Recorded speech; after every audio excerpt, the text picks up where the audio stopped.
আসসালামু আলাইকুম এভরিওয়ান, আমি Tasif Zaman and welcome to my channel সোয়েক বাতিজা। গাইজ, আজকের ভিডিওটা কী নিয়ে শুরু হচ্ছে নিশ্চয়ই টাইটেল এবং থাম্বনেল দেখে অলরেডি বুঝে গিয়েছেন। সবুজের মাঝে নদী, প্রকৃতির রঙে সাজানো রাজবাড়ী জেলা। এখানে লুকিয়ে আছে অজানা অনেক সৌন্দর্য। আজ আমরা ঘুরে দেখব রাজবাড়ী জেলার কয়েকটি সৌন্দর্য জায়গা। প্রথমে এসেছি রাজবাড়ী শহরের কাছেই এক টুকরো সবুজের স্বর্গ, হর্টিকালচার সেন্টার। এখানে রয়েছে শান্ত পরিবেশ, গাছপালার স্নিগ্ধতা আর প্রকৃতির সৌন্দর্য। এখানে এলে মনটা যেন অন্যরকম হয়ে যায়। যারা একটু নিরিবিলি সময় কাটাতে চান, প্রকৃতির কাছাকাছি থাকতে চান, তাদের জন্য হর্টিকালচার সেন্টার হতে পারে সবচেয়ে উপযুক্ত জায়গা। রাজবাড়ী ভ্রমণে এলে হর্টিকালচার সেন্টারে ঘুরে যেতে পারেন আপনারা। এখানে এসে প্রকৃতিকে নতুন করে অনুভব করা যায়, আর মনে হয় সত্যি প্রকৃতি সেরা শিল্প। তো চলুন দেখে আসি হর্টিকালচার সেন্টারের সিনেমাটিক শট।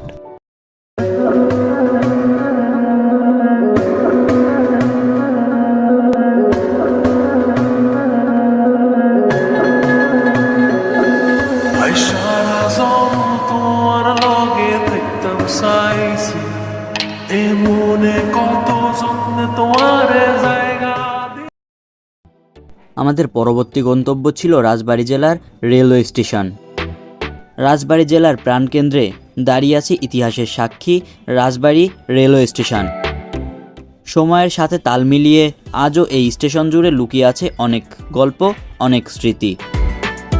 রাজবাড়ী স্টেশন দেশের দক্ষিণ পশ্চিম অঞ্চলের অন্যতম গুরুত্বপূর্ণ রেল যোগাযোগ কেন্দ্র। এখান থেকে ঢাকা, খুলনা, রাজশাহী সহ দেশের বিভিন্ন অঞ্চলের ট্রেন যাতায়াত করে। আপনারা যদি কখনো রাজবাড়ী জেলাতে আসেন তাহলে একবার রেলওয়ে স্টেশন ঘুরে যেতে পারেন। তাহলে চলুন রেলওয়ে স্টেশনের কিছু সিনেমাটিক শট দেখে আসি।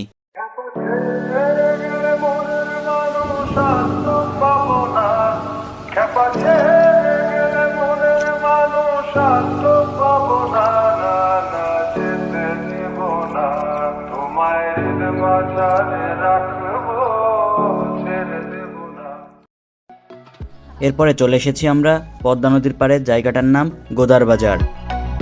আলো, বাতাসের ছোঁয়া আর নদীর শব্দ সব মিলিয়ে অন্যরকম এক অনুভূতি। বিকালের দিকে এখানে প্রচুর মানুষ আসে। কেউ হাঁটতে আসে, কেউ আড্ডা দিতে, আবার কেউ শুধুই নদীর হাওয়ায় বসে সময় কাটাতে আসে। তবে সত্যি বলতে জায়গাটা পুরোপুরি সুন্দর নয়। চারপাশে কিছুটা অব্যবস্থাপনা আর যত্নের অভাবে এই সৌন্দর্যকে অনেকটাই ঢেকে রেখেছে। তবুও পদ্মার পাড়ের এই জায়গাটা মানুষকে টানে। বিকালের একটু শান্তি, নদীর হাওয়া আর আড্ডার আসর, হয়তো এই কারণেই প্রতিদিন এখানে এত ভিড় জমে। সো এভরিওয়ান, দেখতে দেখতে ভিডিওটা শেষের দিকে। ছোট্ট একটা সিনেমাটিক শট দেখে আমরা ভিডিওটা শেষ করব। সো আজকের ভিডিওটা কেমন লাগলো তা জানাতে ভুলবেন না। অবশ্যই চ্যানেলটা সাবস্ক্রাইব করবেন। সো চলুন দেখে আসি গোদার বাজারের সিনেমাটিক শট।